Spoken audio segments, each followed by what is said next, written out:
Hello Shiva, this is Harish. Yeah, hi. Yeah, hi.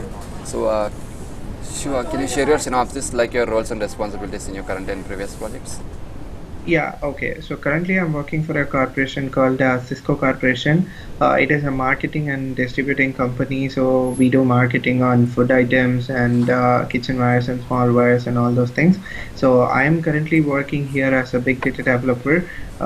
So my main job responsibility is to develop a Spark applications using Scala for performing data cleaning, transformation, summarization, and other things on the customer data and behavioral data. I also work on NoSQL databases like MongoDB and Oracle to bring back the data and put it in the Hadoop file systems, and then working on the Google Cloud also. And I have designed and implemented a MongoDB Cloud Manager for Google Cloud also. And I do have job scheduling work with Nifi, Apache Nifi.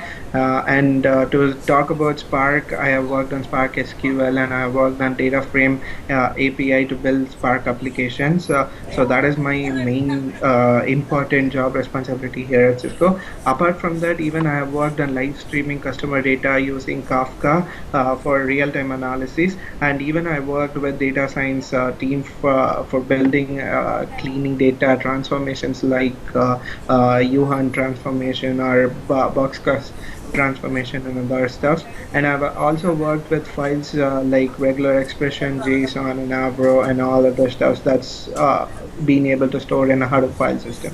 So Okay. that's my main important job responsibility in Cisco Corporation.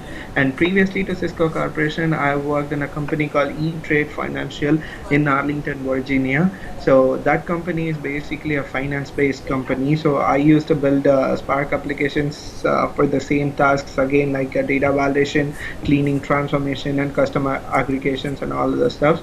And apart from this, I worked for HBase, I worked for Spark SQL, I worked for same regular expressions like JSON, Avro, and I've worked on a tool called Informatica for the ETL, and I've even worked for upgrading clusters on the staging platforms before doing it on the production cluster. So that's my job responsibility on E-Trade Financial. Okay. So from 14 onwards, you have been acting as a Hadoop developer, right? Yeah, From March 14 at client yeah, AIG, Jersey City, right? yeah. Okay, that's fine. And so regarding Kafka, Spark, you're all done with this, right? In your experience. Yeah, so I have currently hands-on experience of 1+ years on developing Spark applications on Scala. Before that, I was working on totally of Hadoop technologies like Hive, Pig, Scoop, Flume, Oozie, Keeper, Kafka, and everything. Okay.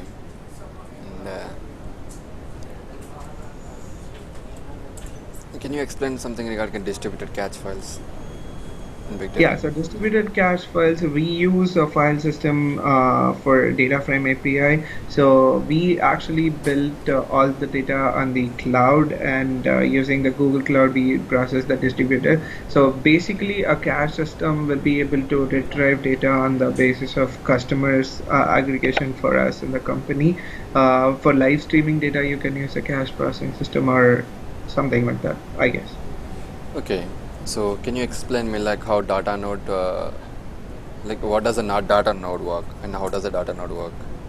Okay, so a data node is basically the place in the Hadoop file system where you use to save the data. So when you initially wants to save a file in the Hadoop file system, you hit the name node and you will ask whether you can have a space for the file to get saved in the Hadoop file system or not. So the name node will communicate to the data node, each and every data node in the file system, and whichever says like if there's a space with the data node, it will save it. And for a safety purpose of not a data loss, it will also have a replica saved in other data node, so that in case of a data loss, you can do a recovery from another data node. So how does a name node tackle a data node failures? Okay, so there is a communicator called resource manager, and there is a communicator in the data node called task manager. So these two communicate between each other to say whether you're currently on a task or you're free to allocate your file system. So they both communicate with each other to know whether there's a space for the files to get stored or not. So that's how the file system works. So, can you explain like regarding HDFS and YAN, like how they both are different? Yarn is actually for me, my perspective, both Yarn has a different names like a node manager, sorry, resource manager and task manager, while Hadoop file system has something called as node manager and data manager, task manager. So both work on the same basis and same system, except that the recent Hadoop file systems are all using Yarn architecture, while the previous versions, like earlier versions of 2011, they were using the HDFS managers. Okay. Sorry, HDFS architectures. So, can you explain me like what is one remove or add nodes in a Hadoop cluster frequently? You're asking me like how do you remove a data node from a Hadoop cluster? No, no, no, no. Like, why does we remove or add nodes in Hadoop cluster frequently? Oh, okay. So, say Hadoop, how does Hadoop works is like in a regular relational database or normal database system. Say, for example, you have a varchar of 20 and you want to save a name of say Andy or something. So it won't occupy the 20 characters, right? So it will leave the 16 characters of free, and that goes for waste. That goes as a garbage collection, right? So what Hadoop does is it will utilize all those spaces together, and then it will occupy even more data of whatever. Say the Andy means it will occupy only the four characters, and it will leave the rest for the rest of the database. So once you get a live streaming data, like you keep on adding the data and data, so that time your node will have a specified memory, and that memory will get filled up. So at that time you will be needing an extra node to occupy more spaces, right? Or even you do a partitioning or you do a bucketing. That time you want to store that bucket table or partition table in somewhere, right? So that time you will be needing a data node, extra data node. So that time you'll be adding a data node, and removing in the sense maybe sometime of the data will be get old, or when you're doing a data cleaning or data or you want to do a missing data transformation or something like that. That time you don't need the extra space, right? So you might be removing the space which you don't need that time. So you'll remove data node at that time. Okay. So, can you explain me like what happens when two clients try to access the same file in HDFS? Yeah, the HDFS actually has more replica of a single file, right? So it won't be like what deadlock or something. So it can overcome that situation, and it can provide the same access to the same location for two different clients. So the HDFS is very good in handling that. Okay. So, can name node and data node be a commodity hardware? Uh, Commodity hardware, like what do you mean by like commodity hardware? Like, we can use it for personal computer, laptop, Uh, something like uh, to store the data. yeah, I don't think so. You can bring an HDFS file system and put it inside your hardware, but this can be used as a processing system on your current laptop or current computer for accessing the files. But best way to implement a hardware file system would be a virtual machine. So, what does a map reduce partitioner do? Okay, so what is basically map reduce is like, say for example, you have a very huge document, and you want to do a word count or like a frequency of words or something like that. So what mapper does is mapper will assign a count of one to every single word that comes across, and there'll be a splitter that will do a cluster of all the same words. Say for example, the word THE appears 1,000 times in the document. So every time a mapper mapper come across the word THE, it's gonna assign a word letter one, sorry, a count one to that, and after that the splitter is gonna combine all the THE and put it into the same thing, and then the reducer is gonna reduce and say that the word THE has done 1,000 times in the document. So that's what a map reducer works is. Okay, so can you explain something regarding a Apache Zookeeper? Yeah, so Zookeeper is not a standalone application. So whenever you are using a live streaming data from a Kafka or even from a Flume, from a Twitter API or something, so there should be a perfect like what do you call like stable space to store all the live streaming data, and there should be more capacity for the incoming data, right? So that time Zookeeper helps us like handling mechanism, like same how you do it in a GitHub or something. So it behaves like handling mechanism to bring all the data from the live streaming server to the HDFS. So, can you explain some benefits of Spark over MapReduce? Uh, yeah, sure. MapReduce was actually launched by Google in 2005, and then it has gone across so many layers and so many modifications. So the Spark come into play in like a Hadoop system. How do you save like files in a distributed systems or something like that? So MapReduce is an efficient way to save and access the files in the Hadoop file system. So that's where the Spark actually comes to play of using a MapReduce to access the data more fastly and more efficiently. So, is there an API for implementing graphs in Spark? Yeah, you can do it through an API, or you can even do it through a shell script. Like I do most of the jobs through job scheduling, so I do it through shell scripts. So, is there a module to implement SQL in Spark? Yeah, there is an SQL API extensively working for modules in the Spark. So yeah, it is there. So, can you explain like how does it work? Say for example, you have a Spark data frame which has like very huge data or something, and then you want to process all the like merging or join or whatever, like yeah, general managing tables. So that time you will get the help of Spark SQL API or something like that to manage the tables or manage that Spark data frame. So, is it possible to run Apache Spark on Apache Mesos?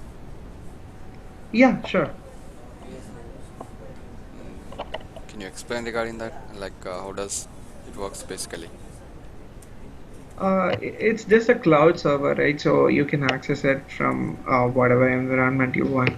And basically, these all this Java-based application are very robust, so it can work on multi-platforms. So it's simple as like a Java bytecode which can be accessed in multiple different environments. So, can you tell that how Spark SQL is different from HQL and SQL? Okay, so SQL is normal structured query language, which you will be able to create tables, manage tables, insert, delete, and all the operations. So HiveQL is on the Hive query. The main difference between an SQL and Hive is like how you load a data, right? So HDFS only understands file format. It doesn't understand any table format. So Hive is used as a tool to bring the file format into a table format. So whenever you have a CSV file or something, you will just load the data into the table using Hive queries. So that's where it brings the difference between an SQL and a Hive SQL. The Spark SQL is similar to SQL, but rather than that, it can be able to load all the API data from the API, data from the live streaming, and data from the other application also. So this acts like a middleware between your front end and whatever the database. Even it can load the database from the NoSQL or something. So all these three differs in the way how you load the data. 55. SQL will be having a table format, 15 HQL minutes. will be having a file format, and Spark SQL will can load all the live streaming or whatever like normal internet web data. Okay. So, can you explain like what role does zookeeper plays in a cluster of Kafka? That's what already I said, right? So it's live streaming data comes to play in a database. Kafka cannot to be a standalone environment to understand or update normally the records on its own. So that time it needs the help of Zookeeper, which basically Zookeeper is what like maintaining all the animals in the zoo. Maintains all the collections and all the tables and all the databases inside Kafka, and it will help you to accommodate all the live streaming data, however huge it is, however vast it's going to be. It has the proper system to manage all these data. Okay, so why is the Kafka technology significant to use? Uh, Kafka can be used for implementing Spark applications. Kafka is good in fetching live stream data.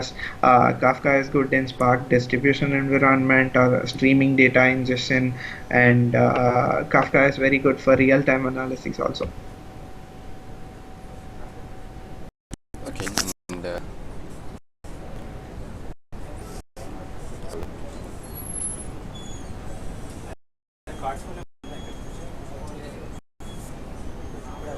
so can you share with respect to SQL? Yeah, okay. So SQL was a part of from my education itself. So I first did a project on SQL for building an online bank management system, a database for online banks system. So we created and we built a 9 tables which has interaction between each tables, so unique keys and foreign keys and primary keys and all those things. And then we I've implemented candidate keys and how to join triggers and all those things.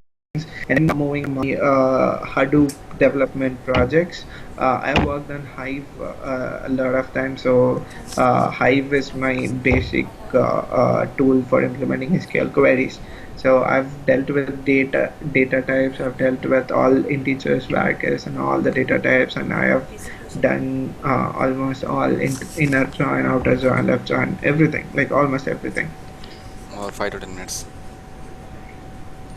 Okay, and Hello. yeah, I'm listening. Yeah, sorry. Yeah, I didn't get anything from you. Yeah. I just kept it mute to listen it carefully. Oh, okay, sure.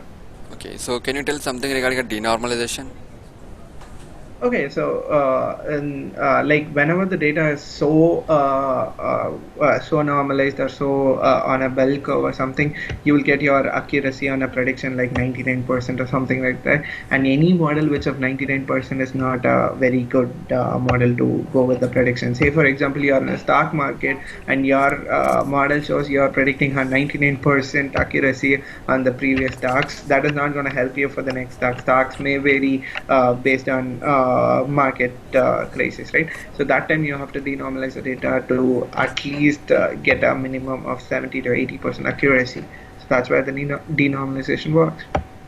Or in a database way, a denormalization is something like basically you want to revive or you want to go back on a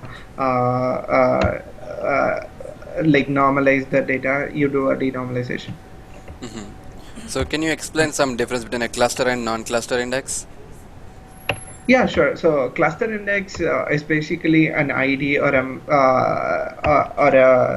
a unique key that holds the point of contact or like a point of access to all the clusters.